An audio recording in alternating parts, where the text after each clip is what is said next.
देखिए, साहिल की मां है हमारे साथ बातचीत करने के लिए, जिनका रो रो कर बुरा हाल है। मैम, सबसे पहले घटना पर क्या कहेंगे, किस तरह से घटना हुई और क्या आप बताना चाहेंगे? 3 तारीख की घटना है, आपको सोशल मीडिया पर आवाज़ उठानी पड़ी। हालांकि लड़का जो है वो नाबालिग बताया जा रहा है, उसको जमानत मिल गई है, बोर्ड का एग्जाम भी उसका था। तो इस पूरे घटना पर आप क्या कहने वाली हैं? देखिए, मैं सब कुछ ऑलरेडी बता चुकी हूँ हम्म। किस तरह से इंसिडेंस हुआ। मैं बार बार ये सब रिपीट नहीं जी। कर सकती। बट ये लड़का जहाँ रहता है, इसका नाम अक्षत्रा सिंह है, हम्म। इसके बाप का नाम नरेंद्र सिंह है। जो बताया जा रहा है कि वो ट्रांसपोर्टर है, और इनको ये जो पैसे की गर्मी है इनकी, ये निकलनी चाहिए। इनके अलावा सबकी निकलनी चाहिए। जिनको ये लगता है कि वो अपनी इस तरह की फन रील्स और अपने एंटरटेनमेंट के लिए रोड पे निकल के अपनी मनमानी कर सकते हैं और क्रिमिनल एक्टिविटीज कर सकते हैं, और उनके माँ बाप पैसे चढ़ा के उन्हें बचा लेंगे सिस्टम में। This this is not accepted to me. मैं नहीं सुनना चाहती। मेरे को हर जगह से एक ही बात सुनने को मिल रही है कि बेलेबल ऑफेंस है मैम, बेल तो हो ही जाएगी, एक्सीडेंट केस में बेल हो जाती है। क्यों क्यों हो जाती है? बताओ, आप किसी को मार दो और आपको पता है कि मेरी बेल हो जाएगी। Not accepted, this is not accepted. मैं सिस्टम से ये नहीं सुनना चाहती। सुनाते रहो जिसको सुनाना है, मेरे को एक्सेप्टेड नहीं है। अगर ये सिस्टम खराब है, इसका मतलब नहीं है कि हमारे ऊपर थोपा जाएगा वो।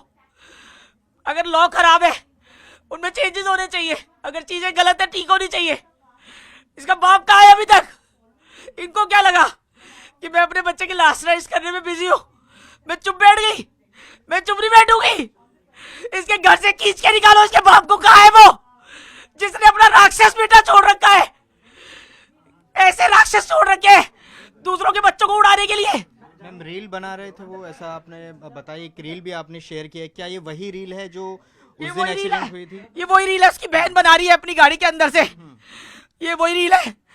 इस लड़की ने खुद सोशल मीडिया पे पोस्ट करी है ये रील, और इन्होंने अपने सेल्फ डिफेंस में ये रील पोस्ट करी है इंस्टाग्राम पे। इन्होंने खुद दी है ये, मेरे बेटे को गलत दिखाने के लिए, खुद को सही दिखाने के लिए। आप इस रील में खुद ही देख सकते हैं कि ये बस के बिल्कुल चिपक के चल रहे हैं, जो कि दूसरी लेन से बस आ रही है। आप उसकी ड्राइविंग लेन चेक करिए, और जो फुटेज है, जो फुटेज मिली है वहां पे। ये कहा जा रहा था कि रॉन्ग साइड, पहले ये कहा जा रहा था, लेकिन जो आपने रील शेयर की है ये इसमें ये कह रहे हैं कि उन्होंने आपके बेटे को गलत साबित करने के लिए रील शेयर की है, क्योंकि उसमें बस के पीछे से वो एकदम इस लड़की ने अपने कार के सेल्फ सामने डिफेंस आते में ये रील पोस्ट करी है कहीं पे हम्म। कि हमारी गलती नहीं है। हम्म। आप खुद देखिए, ये जो बस आ रही है पीली वाली, हम्म। ये बहुत धीरे चल रही थी। तो मेरे बेटे ने, क्योंकि बस बहुत धीरे चल रही थी, और वो पीछे से कोई भी अगर आ रहा है, तो अगर दूसरी साइड वाला अपनी लेन में होगा तो ही तो दिखेगा। आप एक बस चल रही है, उसके साथ आप चिपका के इस लेन में चल रहे हैं, तो राइट साइड, लेफ्ट साइड से इधर से आने वाले को कैसे पता चलेगा? मतलब स्पीड बहुत ज्यादा थी, आप ये कह रहे हैं उस हाँ, गाड़ी इसकी भी की? स्पीड बहुत ज्यादा थी, और वो बस बहुत धीरे चल रही थी। तो मेरा बेटा बस के पीछे था। उसने सिर्फ देखने के लिए कि साइड है कि नहीं, उस थोड़ा सा इधर आया, इतनी देर में इन्होंने उड़ा दिया उसको। उसने सिर्फ साइड, क्योंकि लेफ्ट साइड में ई रिक्शा था बस के पीछे, तो लेफ्ट साइड में भी जगह नहीं थी, तो मेरा बच्चा लेफ्ट साइड से भी नहीं निकल सकता था। आप ये कह रहे हैं कि वहाँ पर 2 घंटे बाद आप वहाँ पर पहुँचे थे, तब तक वहीं पर ही साहिल हाँ, मैं 1:30 बजे पहुंची हूँ, 1:30 1:35 पे पहुंची हूँ मैं। मेरा बच्चा रोड में ही पड़ा था। कोई मदद नहीं मिली, आप ये कह रहे हैं? एम्बुलेंस खड़ी हुई थी, हाँ। पुलिस वाले खड़े हुए थे, पब्लिक खड़ी थी, पर बच्चे को हॉस्पिटल नहीं लेके गया कोई भी। कितनी देर तक? कोई हॉस्पिटल नहीं लेके गया, 1:30 बजे तक कोई नहीं लेके गया। जब ये तक घटना मैं पहुंची, किस टाइम की है? 11:38 के आसपास एक्सीडेंट हुआ है, और 1:30 बजे तक मेरा बच्चा वही पड़ा था, वो रोड पे ही पड़ा था। इतनी गंदी हालत में पड़ा था रोड पे, बहुत गंदी हालत में पड़ा था। साहिल, ये बताया आपने, साहिल बाहर जाने वाले थे, विदेश जाने वाले थे, हाँ। इस तरह की क्या था? वो कहाँ मेरा जाने बेटा वाले थे, बहुत कब मेहनत जाने कर रहा वाले था, थे? बहुत मेहनत कर रहा था मेरा बच्चा। मेरे बच्चे ने बहुत मेहनत करी अपने दम पे, क्योंकि मेरे पास इतने पैसे नहीं थे। वो अपने लेवल पे दम कर रहा, कोशिश कर रहा कहाँ था। जाने वाले थे, कब जाने वाले थे साहिल? उसका ऑफर लेटर आ गया, उसने अप्लाई किया था यूके मैनचेस्टर यूनिवर्सिटी में, उसका ऑफर लेटर आ गया, ऑफर लेटर आ गया उसका। देखिए एक और तस्वीर में दिखाना चाहूंगा, साहिल के कमरे में मेरे ख्याल में हम यहाँ पर हैं और देखिए किस तरह के कोट्स उन्होंने अपनी दीवारों पर लिखे हुए हैं। Obsession is gonna beat talent every time. एक बार छत की तस्वीर युगल दिखाएंगे। देखिए छत पर भी उन्होंने एक टारगेट सेट किया हुआ है, 2025 will be my $10 lakh year. और जब यहाँ पर वो सोकर उठते होंगे तब उनके सामने ये रहे, इसलिए उन्होंने छत पर लिखा हुआ है। यहाँ पर तस्वीर, यहाँ आप देखिए साहिल के कमरे में यहाँ पर तस्वीर यहाँ लगी हुई है। मैम ये जिस तरह से आप एक तो ये सवाल उठा रहे हैं कि रील बनाने के लिए वो निकले और फन रील वो बना रहे थे, और सिस्टम पर भी आप सवाल उठा रहे हैं कि वहाँ पर 2 घंटे तक वहाँ साहिल की डेड बॉडी पड़ी रही, उनको उठाया नहीं। तो इसको लेकर क्या आप कहेंगे, क्या कोई कार्रवाई और पुलिस की तरफ से क्या संतुष्ट है पुलिस की तरफ से जो एक्शन हुआ इसमें? इसमें कैसे संतुष्टि हो सकती है मेरी, बताइए आप। This is a negligence. मैंने डीसीपी साहब को भी बताया ये बात मैंने उनको भी बताई है। This is a negligence.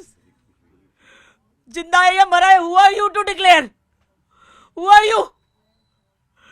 If you are authorised to declare then why you take them to the hospital, सरकारी हॉस्पिटल? आप कौन होते हैं डिक्लेयर करने वाले? आपकी ड्यूटी ये है कि आप उस बच्चे को, कोई भी हो, आप उसको लेके जाए तुरंत।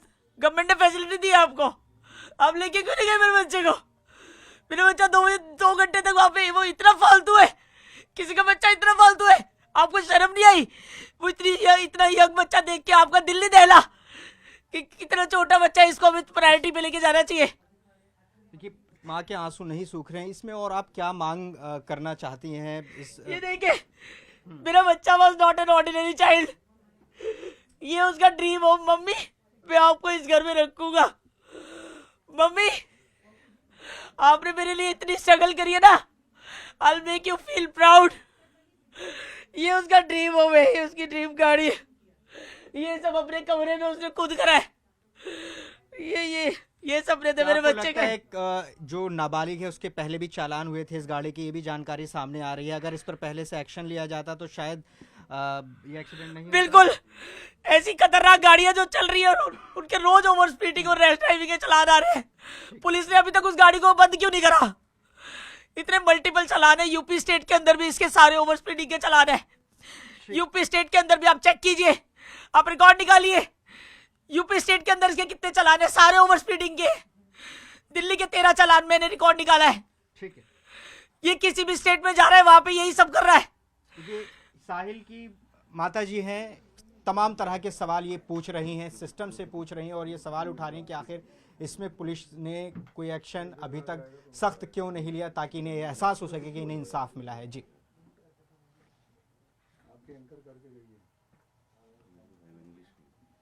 अभी उनका नंबर है, 2 मिनट करके मैं आप लोग लाइव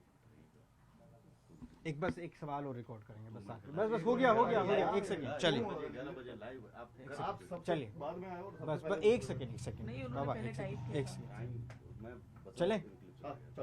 मैम एक सवाल और, उसके चालान को लेकर आपको क्या जानकारी है उस गाड़ी को लेकर, और क्या कहेंगे कि ये एक्शन इसमें और किसके खिलाफ होना चाहिए? क्या लड़के के पिता के खिलाफ भी एक्शन होना चाहिए? अगर वो ट्रांसपोर्टर है तो उसको ट्रैफिक रूल्स नहीं पता क्या? अगर वो ट्रांसपोर्टर है तो उसको क्या लगता है कि पैसे के दम पे अगर वो अपना धंधा चला रहा है तो वो सिस्टम को मोल्ड कर लेगा? वो हमेशा सिस्टम को मोल्ड कर लेगा। किसी की बच्चे की जान के लिए भी, बिजनेस के लिए वो जो मर्जी करता हो, उसको ये ओवर कॉन्फिडेंस में है वो कि आज तक वो जो करता आ रहा है वो आगे भी चलता रहेगा उसका। नाबालिगों को लेकर लगातार ये बहस चलती रही है देश में कि उसकी उम्र बताया जा रहा है 17 साल है, अब उसको जमानत भी मिल गई है, आपको इंसाफ नहीं मिला ऐसा आप कह रहे हैं। तो इसमें क्या आप मांग कर रहे हैं कि क्या नियमों में बदलाव होना चाहिए? क्या इस पर एक बहस होनी चाहिए कि इस तरह के जो मामले आते हैं, चाहे वो रील बनाने को लेकर इस तरह के एक्सीडेंट्स सामने आ रहे हैं, इसको लेकर क्या होना चाहिए? मैम सिस्टम में चेंज डेफिनेटली होना चाहिए, इसमें कोई सवाल करने की जरूरत ही नहीं है। सबको पता है, जिनके बच्चे जा रहे हैं उनसे पूछो जाके। और भी तो मरे ना लिम्बोर्गिनी से, अभी और एक और लग्जरी गाड़ी से मारे ना, किससे मारे अभी 6-7 बच्चे। हाँ तो क्यों ये सवाल पूछने की जरूरत ही नहीं है। सिस्टम को खुद पता है कि उनका सिस्टम कैसा है, लॉ एंड ऑर्डर यहाँ पे कैसा है, सबको पता है। लोगों को डर नहीं है। दुबई जैसी कंट्री में हाथ काट देते हैं, ऑन द स्पॉट सजा होती है, क्यों यहाँ क्यों नहीं है? ये डर क्यों नहीं दिया गया लोगों को? मैम आपको आप कह रहे हैं कि आपको चुप कराने की भी कोशिश की जा रही है, आपने सोशल मीडिया पर ये देखिए पोस्ट मैं इस डाली बारे में है। ज्यादा कुछ नहीं बोल सकती, आपसे रिक्वेस्ट है, मैंने इंडिकेट कर दिया है क्योंकि मेरे को जो भी हाँ, आप इसको अपनी सुरक्षा को ध्यान में रखते हो बेशक ना बताएं, लेकिन ये आप कह रहे हैं कि आपको धमकियां मिल रही हैं। मैंने आपको इंडिकेट कर दिया, मैं बार बार इस चीज को रिपीट नहीं कर सकती हूँ। मैं इस बारे में ज्यादा नहीं बोलना चाहती। बजाय मेरे ऊपर ध्यान देने के उसको सजा दिलाई जाए, उसको सजा मिलनी चाहिए। सोसाइटी में उनको रहने नहीं देना चाहिए। ऐसे क्रिमिनल्स को हटाओ यहाँ से। द्वारका वालों के बच्चे खतरे में है, ऐसा राक्षस यहाँ रह रहा है, अभी भी हटाओ उसको। सोसाइटी में कैसे रह रहे हैं, कैसे लोग रहने दे रहे हैं उसको। देखिए ये साहिल की मां है जो कि तमाम सवाल पूछ रही हैं। कैमरा पर्सन युगल के साथ जावेद मंसूरी, न्यूज़ 18 इंडिया, दिल्ली।